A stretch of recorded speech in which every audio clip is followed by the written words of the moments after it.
Welcome back, guys. Math1720 here, section 8.3.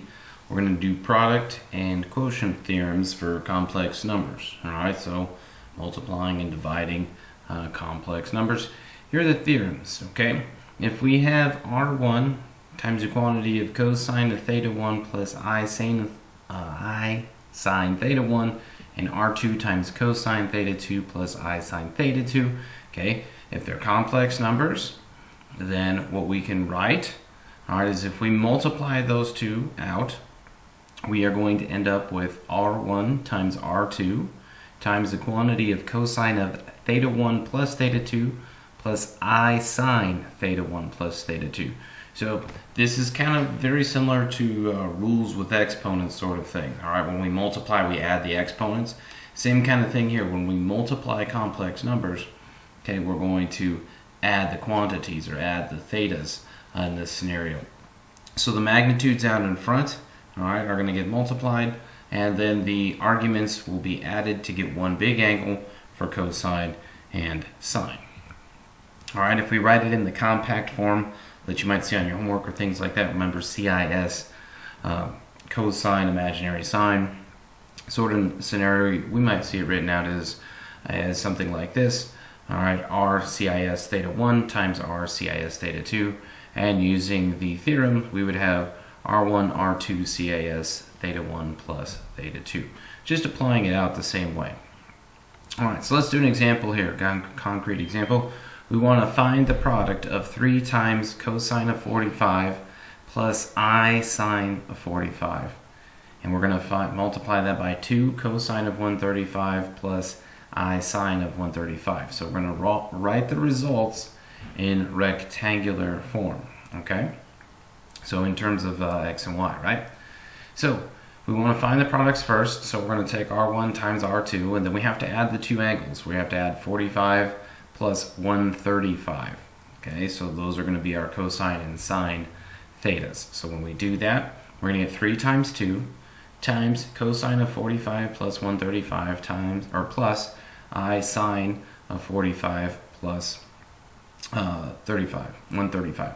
So that ends up being 180, right? So we should know what cosine of 180 is, all right, and what sine of 180 is. So sine of 180 is 0, okay, and cosine of 180 is going to be what? Either -1, right, or negative pi if we're in radians, okay?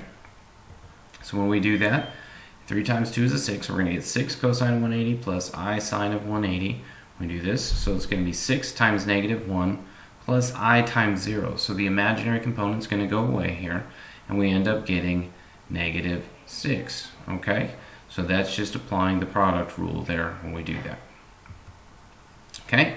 Here's the quotient theorem. Very similar, like I said, with rules of exponents. So when we divide, components with like bases, we subtract the exponents. Here we are going to subtract the arguments, okay, and we'll divide the coefficients. So if we have, R1 cosine of theta 1 plus I sine of theta 1, we have R times cosine of theta 2 plus I sine of theta 2. Those are our two separate complex numbers, and we divide them.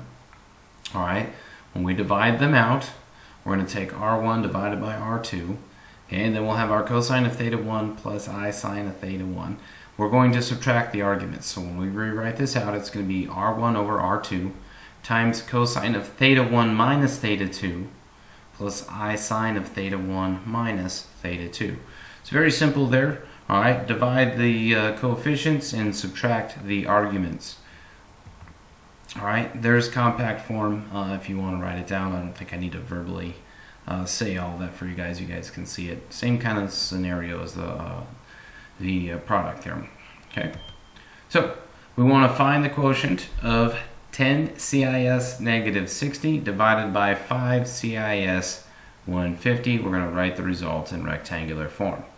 Okay, so what do we need to do? We need to subtract those angles when we do that, and we need to divide the 10 by 5.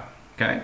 So when we do that, we're going to get 10 divided by 5 times CIS times negative 60 minus 150.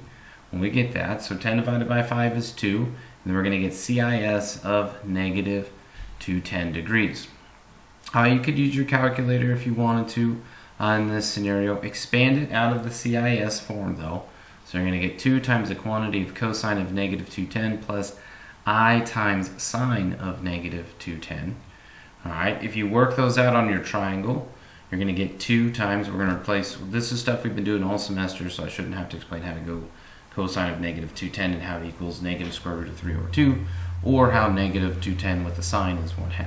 Alright, we should be able to simplify this down from algebra. The point with this lecture is basically to show you the product and quotient theorems as you do this. Now you can factor out of the 2 out of the denominator. Alright, then you'll get 2 over 2, which divides into 1. So this simplifies down as to negative square root of 3 plus I. Alright, next we're going to do an example just using the calculator, making sure that we have everything in the right form. Unfortunately, your calculator doesn't do like CIS forms, so you can't type it exactly into your calculator as this. Alright, you do need to expand it, and in this case, remember, we need to add the angles. Okay, so in this case, you're going to get 9.3 times 2.7. That's R1 times R2. Okay, and then we got to take the 125.2 plus the 49.8. So when that simplifies down, we get 25.11 CIS 175. This your calculator will do. Remember, you have to be in complex mode, so hit mode, go down to complex. It'll be like A plus BI. Use the I, okay, that's towards the bottom of your calculator when you put that in.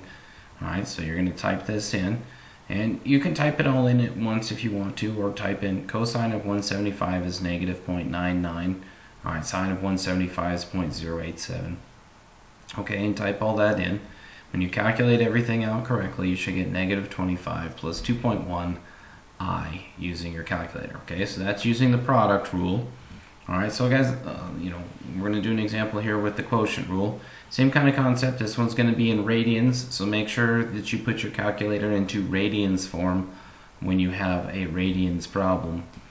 Okay, so this one we're just going to divide R1 by R2, and this time we're going to subtract. Alright, 3 pi minus 4 minus pi over 5 when we do that. Okay, so it's going to break down to this, and then when we subtract those two, alright, if we take 10.42 divided by 5.21, you're going to get 2.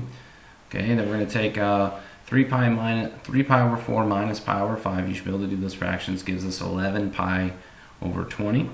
Alright, and when we substitute all that into the calculator, alright, that's just button pushing, you're going to get negative 0.31 plus 1.97 I. So guys, this lecture, pretty short lecture. It's really just being able to substitute into either the product or the quotient theorem with complex numbers, and just being able to use your calculator or whatnot and get an approximate value. Let me know if you have any questions with this section or need a team meet or Zoom meet. But else, I think this one's pretty straightforward. You're either multiplying and adding or dividing and subtracting the arguments. I think it comes down to being pretty basic. But let me know if you guys got questions. I will see you guys in class.